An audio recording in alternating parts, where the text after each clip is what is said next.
Why are iPad kids a whole different species? Like, they'll have the screen brightness set to the surface of the sun, volume maxed out, and they're watching literal brain rot. and the grip they have on that iPad, it's like they're holding the last piece of food on Earth. Plus, they're always using an iPad that looks like it's survived a war, cracked screen, sticky case, and that giant case that looks like it could survive a fall from space. And don't even try to take the iPad away. Even come near their iPad and they'll give you that side eye like you just threatened Their entire bloodline. subscribe and like. Bro, why do we all have that one friend who's always late? Like the two of you guys could literally plan a hangout, and you both agree to meet outside at exactly 2 p.m. You get ready, go outside, and you text him at 2 p.m. like, "Yo bro, I'm here, I'm gonna wait on you." And his dumb, lying, manipulative gremlin ass replies, "Yeah, I got you. I'll be there in 15 minutes. Biggest lie ever. 15 minutes pass, and it's now 2:15, and he is literally nowhere to be seen. Not a single trace of him. So you text him again, and he's like, "My bad. Just give me 15 more minutes. I'm literally outside walking right now." At that point, you're getting pissed. So you check his location to see if he's actually on his way, only to find out his ass is literally still at home. Like, bro, I swear he'd be the last person I'd call if I were ever getting robbed. Because if I called him like, "Bro, I'm getting robbed right now, please come help me," he'd literally show up 5 hours later and I'd already be deleted from the server permanently. And he'd probably show up 2 years late to my funeral too. He isn't operating on our time. He's in his own personal time zone where 15 minutes means 3 business days, and my patience is completely cooked. Subscribe for a kiss. Bro, why do we all have that one friend who's not scared to talk back to the teacher? The teacher screaming at the whole class, threatening to delete everyone from existence. Everyone else is just frozen, praying they don't make eye contact with the teacher, and you're just trying not to laugh because if you do, you're getting publicly executed. The teacher's red as a whole-ass tomato yelling, "All of you, be quiet right now." Everyone's dead silent. Then your friend goes, "What if I don't want to? What are you gonna do about it?" Your soul instantly drops straight to your ass crack. You're genuinely scared that he's about to be deleted from the server permanently. The teacher's like, "I'm calling your parents right now." And he just says, "Cool, you want her number or do you already got it?" Bro, the entire room goes into shock. The teacher's mouth is open, but no words are coming out. After a full 10 seconds of the most awkward, suffocating silence in human history, she finally points a shaky finger at the door and screams, "Get the hell out of my classroom now!" Your friend just smirks, packs his bag, and walks out like it was nothing. Like, at this point, I don't even think his parents care if he gets in trouble anymore. He's gotten sent to the principal's office so many times they probably have a reserved seat with his name on it. He's basically untouchable. Subscribe for a kiss.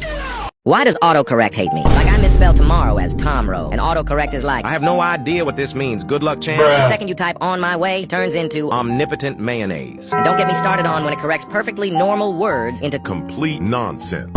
I type "I'm home." the other day. This idiot changed it to I'm Homer. Now my friends think I have a Simpsons roleplay kink. And the suggestions? Oh, those are next level curse. You type "let's grab," and your phone is like, "let's grab." Vengeance. Like, who is in charge of these predictions? Batman's writer. I'll type, "Yo, wanna hang out?" And the next word suggestion is killing. What vibe do you think I'm going for here? Like, that doesn't even make sense. Yo, wanna hang out killing? Like, is autocorrect like this for everyone, or is my autocorrect built different?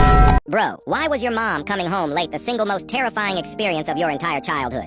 She says she'll be home by 5 p.m., and the second the clock hits 5:01, you're already mentally planning the funeral, figuring out who you're gonna live with, and preparing your Oscar-worthy speech about what a great mom she was. You're pacing around the house like a detective in a federal investigation, checking the driveway every 10 seconds, like you're waiting for your Amazon package to be delivered. Then, when it hits 6, the full panic starts.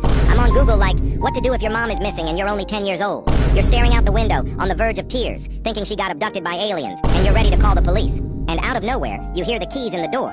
She walks in with groceries and says, "Sorry, the line at the store was huge." And you just have to stand there and act normal, like you didn't just experience the most intense psychological horror of your life. Subscribe for a kiss.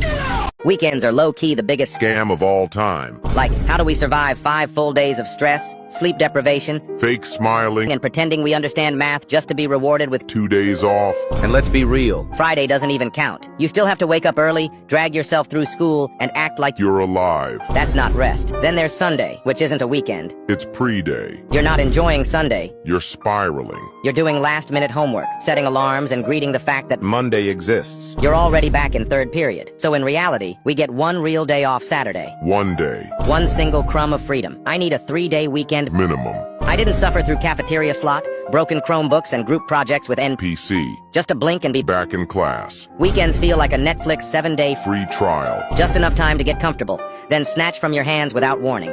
Why is it that the second I'm home alone at night, every sound in the house suddenly becomes a full-blown horror movie soundtrack? Like, it could just be the wind brushing against the window, and my brain's already like, Well, this is how I die. I'll be chilling, scrolling through my phone, lights off, and then I hear one random creak from the kitchen, and suddenly I'm staring at the doorway like I'm in a survival horror game. Don't even get me started on switching off the light in the other room. You flick that switch, and now you've got 0.3 seconds to make it up the stairs before the darkness eats you. My heart rate hits 200 beats per minute. I've never moved faster in my life. And tell me why random stuff only falls over when you're alone? You'll hear a thud from another room and immediately start calculating escape routes. Okay, window, kitchen knife, pillow for defense. Bro, it's just gravity. Calm down. Then there's the part where you try to sleep, but you start hearing phantom footsteps. Like, I know no one's here, but why do I suddenly hear someone pacing in the living room? And if you ever have to go to the bathroom in the middle of the night, that's a whole stealth mission. You're creeping through the hallway like a ninja with anxiety. It's a full psychological horror experience directed by my imagination. Bro, I'll never understand why bullying even exists. Like, you're seriously getting mad at someone for how they look? Be for real. That's like being mad at water for being wet. Like, are you okay mentally? Like, what do you want them to do? Respawn with a new face? I promise you they already cry in the mirror enough. You don't need to be an extra add-on pack of trauma. If a bully came up to me like, "You're so ugly," I'd be like, okay. Can you back up before your radioactive dragon breath melts my skin off? You look like a cockroach that lost the will to live. I know you're not talking to me right now. And the ones who do it just to look cool in front of people, like, bro, calm down. No one's gonna hand you a trophy and $1 million for being a low-budget villain. Nobody thinks you're cool. You look like the background character in a Walmart documentary. You're not the main character. Go get a life. Or at least a breath mint, a hobby, and a personality upgrade while you're at it. Subscribe for a kiss. Why do parents walk in at the Worst possible time. Bro, I could be sitting in my room watching the most harmless show on earth, like some kid's cartoon where the characters are literally playing with toys. Bruh. The second my parents open the door, Two random characters start making out. of course my parents don't see the 20 wholesome minutes leading up to it. Nah, they only see that exact 5 seconds and give me the Dirtiest look. like I'm out here watching straight up nonsense. And it's not just shows. I'll be gaming for hours, minding my business, chilling and waiting for enemies to show up. Then the second they walk in, it turns into the most intense freaking game you've ever seen. Explosions everywhere. I've got 50 enemies attacking me in the background. My screen is covered in fire. And my mom's standing there calling me for dinner. While the whole world turns to chaos. It's like parents have some weird sixth sense that tells them the worst possible time to enter the room. They don't walk in when I'm studying. They don't walk in when I'm just chilling. No, they walk in the exact moment that makes me look like a menace to society.